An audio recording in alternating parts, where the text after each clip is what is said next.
Looking at the weather forecast today, and I wonder whether it's the right kind of weather to swim the channel. A big feat this is. A group of swimmers from Cheltenham are waiting in Folkestone this morning to do the 26, 28-mile crossing. They're due to set off today, but as there's a queue to make the crossing, they may end up having to hang around for several days.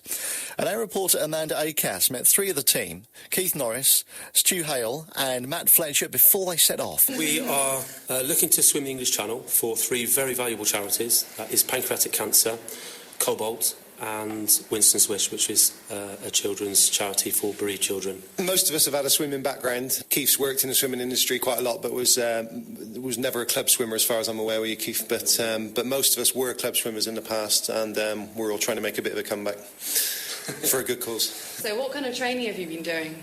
We've been doing a lot of swimming at the Sanford Park Slido, although the water is quite warm there really, but we've been doing regular swims down to the Gower or Devon in the sea to do some proper seawater training. So it's not just the cold, it's the conditions of swimming in the sea and the taste of the salt water, and it's much different than a pool environment, so it takes a lot of work. So how exactly does it work on the day? Well, there's six of us in a team.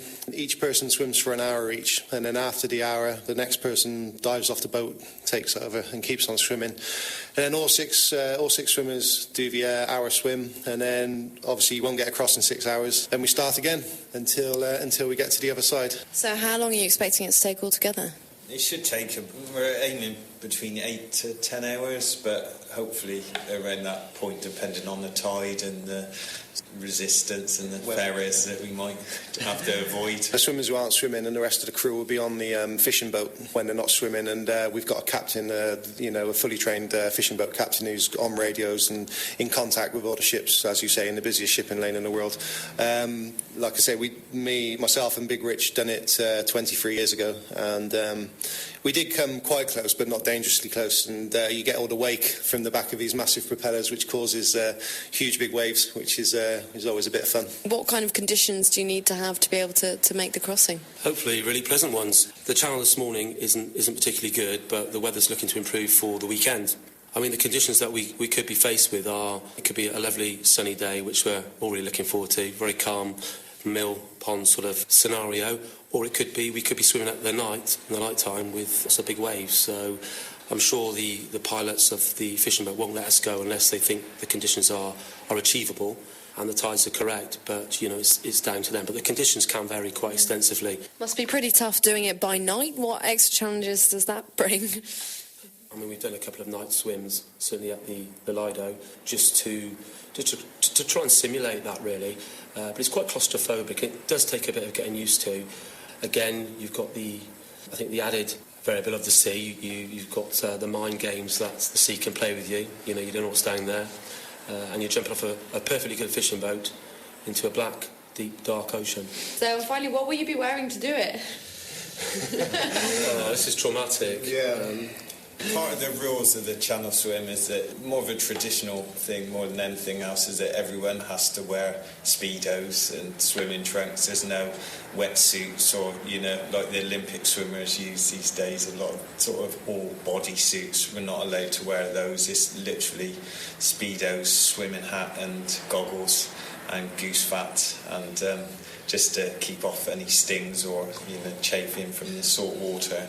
So it is literally speedos, unfortunately. We would really like to plug our charities and our website where you can sponsor us. Charities pancreatic cancer, which unfortunately 3 years ago Keith's father died of. So that's one of the main reasons we're raising money for that charity. The Cobalt unit, which is in Cheltenham, which is a general cancer care. Very unfortunate, but I lost my mother just last Thursday. So it's been quite a difficult week ahead of what we got planned, but it's made myself and I think the rest of the team even more determined to complete this. Keith, Stu and Matt there speaking about the preparations for the swim, and we can speak to Matt Fletcher, who's on the line now. Matt, good morning. Hi, good morning, Tom. How are you, mate? You okay? Yeah, not too bad, yeah. We're all fine, thanks, yeah. Okay, so now today was the first day that you could possibly go. How hopeful are we of you actually doing it today? Well, we won't be going today, and that's a definite. We spoke to our captain of the fishing boat last night, and it is actually quite windy down here today. So we won't be leaving today. There's a couple of other individual swimmers who are due to go, so we're looking at Thursday at the moment. Ah, right. So there is this queue. So why can't you just set off when you like? Well, we got to book the fishing boat, and for the to get across where all the other people will be on when we're swimming and stuff. And there's other people down here who are doing the individual swim, and they're all kind of like on standby as well with us. And we're third in line, unfortunately. So we spoke to the pilot, and he's very hopeful that we will go on Thursday morning at about 7 o'clock, I think, which would be perfect. Yeah, another couple of days. So what is this whole waiting game like then? We're going to try and keep busy. Obviously, we're going for some little training swims in the sea while we're down here. We're off to Dover today to do a little bit of swim. And it's just a case of keeping busy, really, watching the television, playing cards, and a bit of team bonding and that sort of thing. So, so that's what we're going to be doing. But talking about last-minute preparations, don't you need to kind of like stay active? I mean, if you sit in one place for too long, there might be fitness problems and you get a bit too lethargic. Do you need to keep on the move a little bit too much? Let's say we're going to be doing little training swims every day now. I mean, most of our hard training has been done.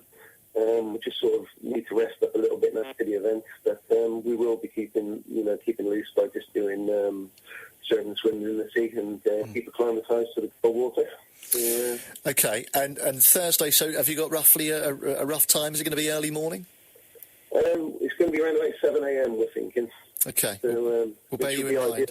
Hopefully all of the swim will be in the light, and it's actually perfect timing. Oh, good stuff. Well, hopefully it's going to go well, and I really take my hat off to you for doing something like this, and we'll look forward to Thursday and keep our fingers crossed for you. Thanks, Thomas. Can I plug our website again? Yeah, of course you can, absolutely. Yeah. You can make donations to all of our charities, like I say, the Pancreatic Cancer, the Cobalt Unit, and Winston's Wish. You can go to www.ferry-dodgers.co.uk. That would be great. Oh, absolutely. Good luck with it, Matt. Thanks very much. Thanks very much. Bye now. Speak to you again. Bye-bye. Thank you. Bye-bye. That's Matt Fletcher, who together with Keith and Stu, now they're looking at Thursday at 7 a.m. to make the channel swim for some of those charities some local charities that Matt was mentioning there, and good luck to them. 11 minutes to 8. Our main news stories this morning. The